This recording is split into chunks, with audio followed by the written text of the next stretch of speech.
David Muir, ABC's World News Tonight, America's most watched newscast. Now streaming same day with all the breaking news of the day on Disney+. Most watched, most trusted. Now on Disney+ every night. Tonight, the breaking news this Sunday night, the attack on Iran. The U.S. now confirming 3 American service members have been killed. Late today, President Trump speaking for the first time about the Americans killed and wounded during an Iranian attack on Kuwait. The president tonight vowing to avenge their deaths, warning, quote, sadly, there will likely be more before it ends. The new images coming in tonight showing new U.S. and Israeli attacks targeting Iran's Revolutionary Guard and defense systems. Iran retaliating, targeting U.S. bases, Israel, and multiple Arab nations. At least 9 people killed in a strike outside Jerusalem. Iranian officials confirming the death of the supreme leader as well, and more than 40 Iranian leaders have been killed. A source telling ABC News the CIA had been tracking the supreme leader for months and that the U.S. moved up the timing of the attack based on what they were seeing. Ian Pannell standing by live from the region. Also tonight, the shockwaves across the Middle East at this hour. Iranian missiles and drones targeting at least 9 countries, including Saudi Arabia, Qatar, Bahrain, countries with American bases. The airport tonight in Dubai on lockdown, targeted multiple times. Americans across the region stranded, unable to fly out. Multiple U.S. embassies on high alert. James Longman in Turkey for us.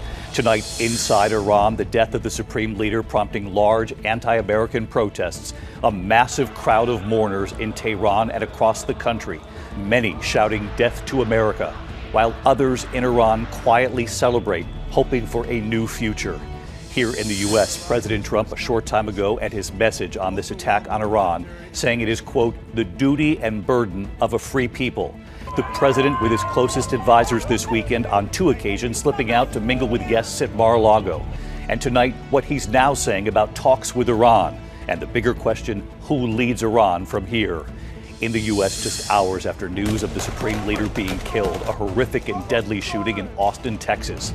Police saying the suspect wearing a sweatshirt saying property of Allah, a T-shirt reportedly referencing Iran. The FBI tonight investigating the motive. And tonight, after Iran's warning to oil tankers in the Strait of Hormuz, at least 3 vessels coming under attack. What this could mean for oil and gas prices in the days and weeks ahead. And President Trump tonight and what he's now saying about how long this military operation will last. A special edition of World News Tonight starts now. From ABC News World Headquarters in New York, this is World News Tonight with David Muir. Good evening on this Sunday night. We begin tonight here with the breaking news in the attack on Iran. The U.S. confirming 3 American service members have been killed. Central Command reporting they died in an attack on Kuwait, at least 5 others wounded. Late today, President Trump boarding Air Force One. He made his first comments about the American deaths, calling them, quote, true American patriots, vowing to avenge their deaths and saying, quote, sadly, there will likely be more before it ends. The president today saying hundreds of targets have been hit by the U.S. and Israel, including defense systems, Revolutionary Guard facilities, and 9 Iranian Navy ships. Iran retaliating tonight for the ongoing U.S. and Israeli assault, striking back at Israel and multiple Arab nations. At least 9 people killed in an Iranian strike outside Jerusalem. Tonight here, ABC News learning more about the operation targeting the supreme leader and Iranian leadership. The CIA tracking the Ayatollah for months before the deadly strike was launched. Sources say when intelligence officials learned the supreme leader was above ground in his office and meeting with Iran's top leaders, they struck. Across Iran tonight, massive crowds mourning the death of the Ayatollah, a new supreme leader expected to be named within days. Tonight, President Trump now signaling the U.S. military operation could last for 4 weeks. We have team coverage tonight. ABC's chief foreign correspondent Ian Pannell leading us off from the region again tonight. Tonight, the first American casualties of the massive U.S. Israeli war on Iran, as Iran retaliates for the assassination of Supreme Leader Ayatollah Khamenei. The U.S. confirming 3 American service members were killed in action, 5 more seriously wounded. U.S. officials telling ABC News they were killed in an Iranian attack in Kuwait. Late today, President Trump releasing a new video from Mar-a-Lago responding to those deaths, warning there'll likely be more. As one nation, we grieve for the true American patriots who have made the ultimate sacrifice for our nation. even as we continue the righteous mission for which they gave their lives. We pray for the full recovery of the wounded and send our immense love and eternal gratitude to the families of the fallen. And sadly, there will likely be more. The president vowing to avenge their deaths, and in a separate interview today revealing Operation Epic Fury could last 4 weeks. The US alone striking more than 1,000 targets. B-2 stealth bombers armed with 2,000-pound bombs striking Iran's ballistic missile facilities. The president saying multiple Iranian Navy ships were destroyed, sinking in the water, claiming Iran's top military leaders want to surrender. The entire military command is gone as well, and many of them want to surrender into saving their lives. They want immunity. They're calling by the thousands. Combat operations continue at this time in full force, and they will continue until all of our objectives are achieved. Israel saying the joint operation has knocked out nearly all of Iran's defences, leading to near total air supremacy over Iran, making it safer for fighter pilots to attack targets in the country. But Iran still striking back, launching a fierce assault on US bases and at least 9 countries across the region. The airports in Dubai and Kuwait hit. New video emerging showing smoke filling the terminals. Here in the hills of Jerusalem, an Iranian missile evading air defense systems, slamming into the town of Beit Shemesh. At least 9 people killed. Victims carried out on stretchers. Oh my goodness. Used to be a synagogue, used to be a house. Now it's just rubble. We see the destruction as crews work against the clock, looking for survivors. Prayer books scattered in the rubble. The residents here didn't stand a chance. They were running to a shelter when the missile hit. And of course you've got the added problem here of there could be a siren any moment, and then what happens? Everyone has to take cover? You can see there's not really any cover to take here. So that's one of the realities that we deal with as first responders. And tonight, stunning new details of what led up to the massive operation to topple the Iranian regime. As new video emerges at the moment Ayatollah Khamenei's compound was hit. A source telling ABC News the CIA had been tracking the supreme leader for months, down to his daily routine. An Israeli source briefed on the joint strike telling us Israeli intelligence discovered that Khamenei spent quite a lot of time above ground in his offices and not in his bunker. When the US learned the supreme leader would be meeting with top Iranian officials in Tehran on Saturday, the source says the timing of the attack was moved up. The US and Israel saying the 86-year-old Khamenei was killed in the very first round of attacks. All in a matter of literally minutes. Iran's formerly supreme leader, Ayatollah Khamenei, is dead. This wretched and vile man had the blood of hundreds and even thousands of Americans on his hands and was responsible for the slaughter of countless thousands of innocent people all across many countries.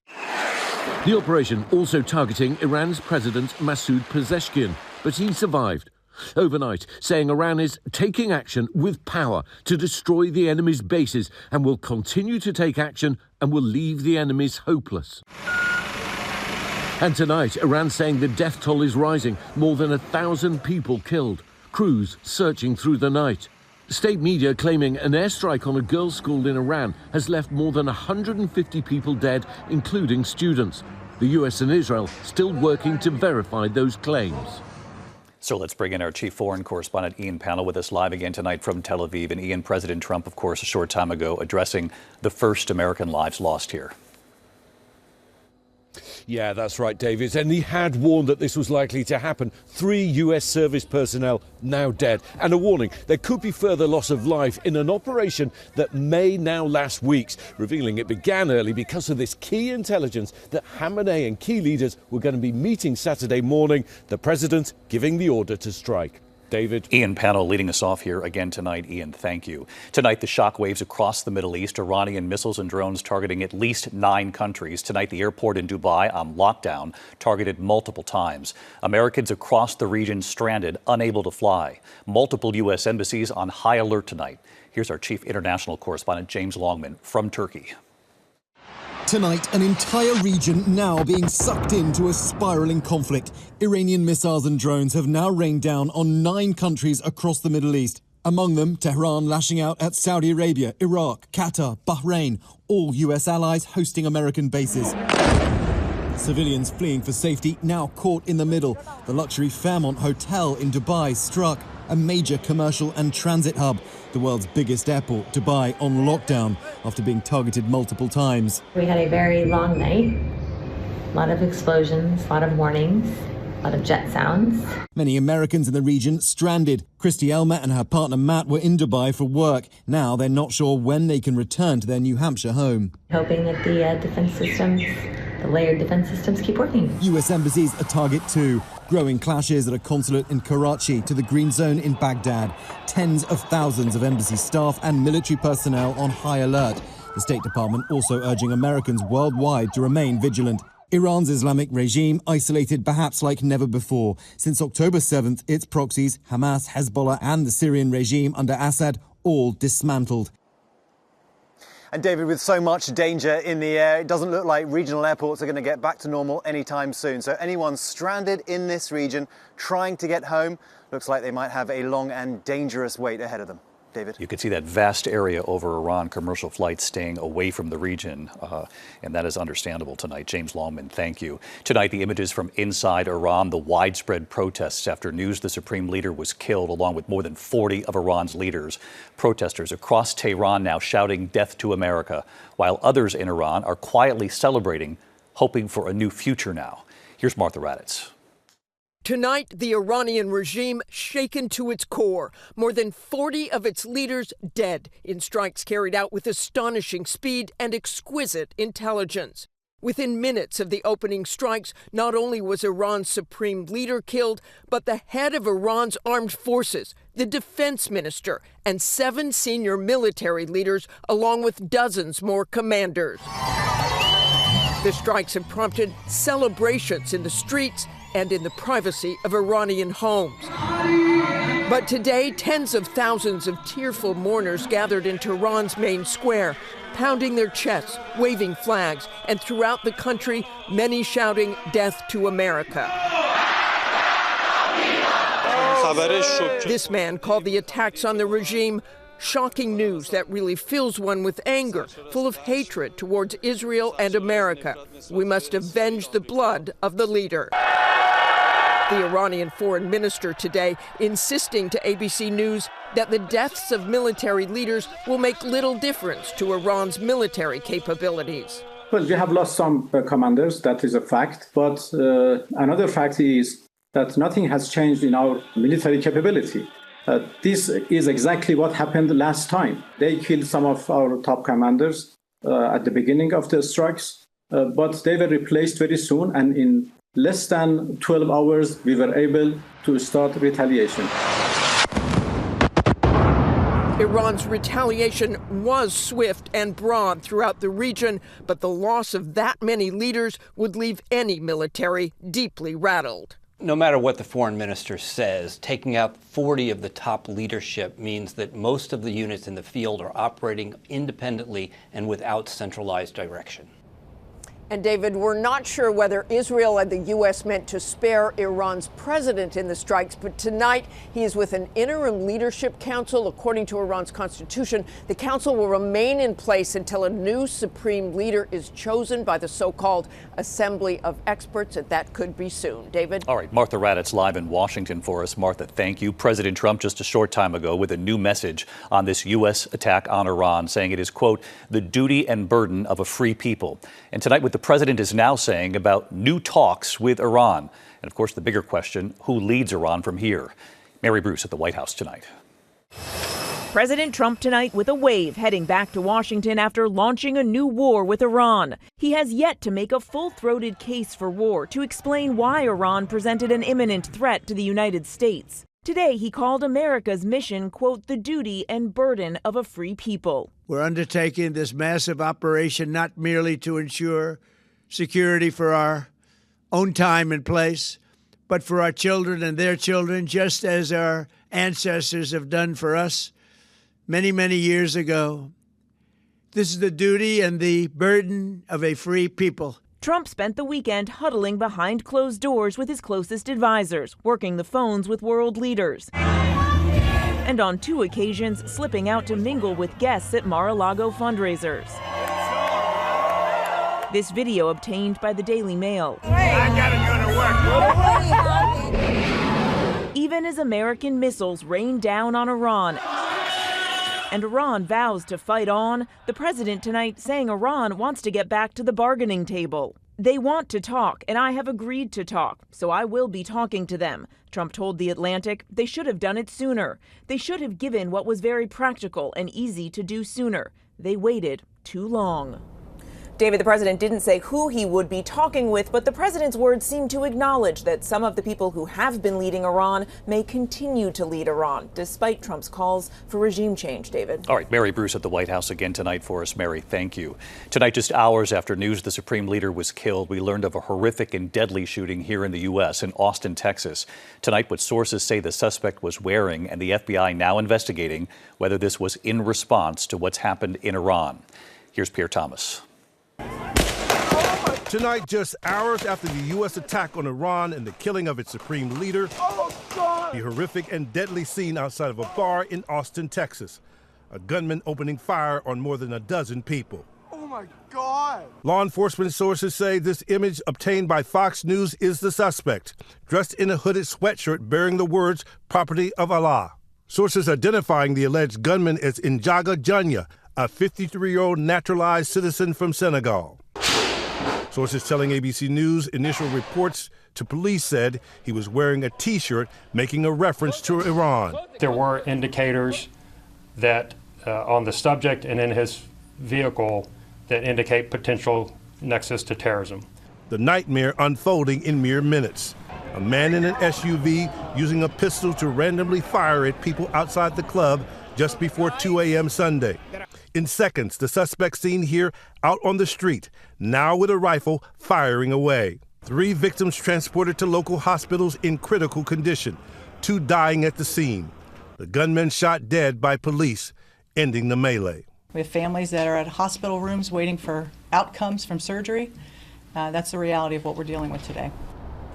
David, while we don't yet know if Iran was the primary motive for the attack in Austin, authorities are investigating whether it may have played some role. David? Pierre Thomas live in Washington. Pierre, thank you. Now to Capitol Hill tonight, and with this attack on Iran, Democrats and some Republicans are now calling for a vote on war powers. Let's get right to Rachel Scott. She's live on the Hill tonight. Rachel?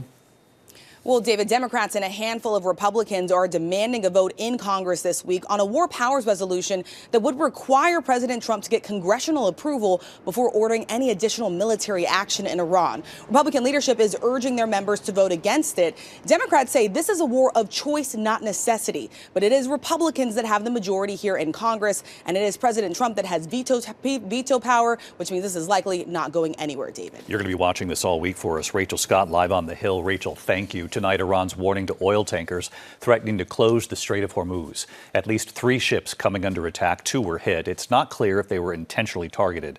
About 20% of the world's oil and gas passed through the strait. The strikes on Iran expected to cause a surge in oil prices when the markets open. They're spiking about 11% higher in U.S. trading. Dow futures are down about 500 points tonight. We should note here that later tonight, right here on ABC, our ABC News special, Shockwaves, the attack on Iran. We take you inside the attack and what happens from here. That's 9 p.m. Eastern. Later tonight, the whole team right here. Meantime, the news continues here. And when we come back tonight, the new Arctic plunge on the way. Millions on alert for more snow and frigid temperatures. Wind chills below zero in single digits in the Northeast. And the harrowing ordeal tonight. 2 people left dangling in their hot air balloon 900 feet in the air. We'll be right back.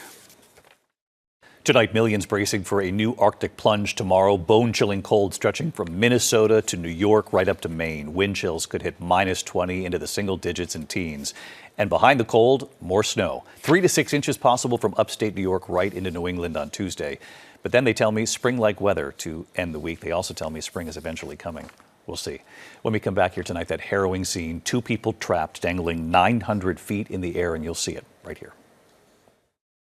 To the index tonight, a frightening scene in Longview, Texas. 2 people left dangling for hours, more than 900 feet in the air. Their hot air balloon crashing into a communications tower, the torn balloon flapping in the high winds. Rescuers did get them down safely, no injuries. When we come back tonight, the first American lives lost, and what's coming up tonight, right here on ABC in a moment. Late today, President Trump paying tribute to 3 American service members killed in Kuwait, calling them, quote, true American patriots. He warns there will likely be more deaths as Iran retaliates. The president now saying the U.S. military operation could last 4 weeks.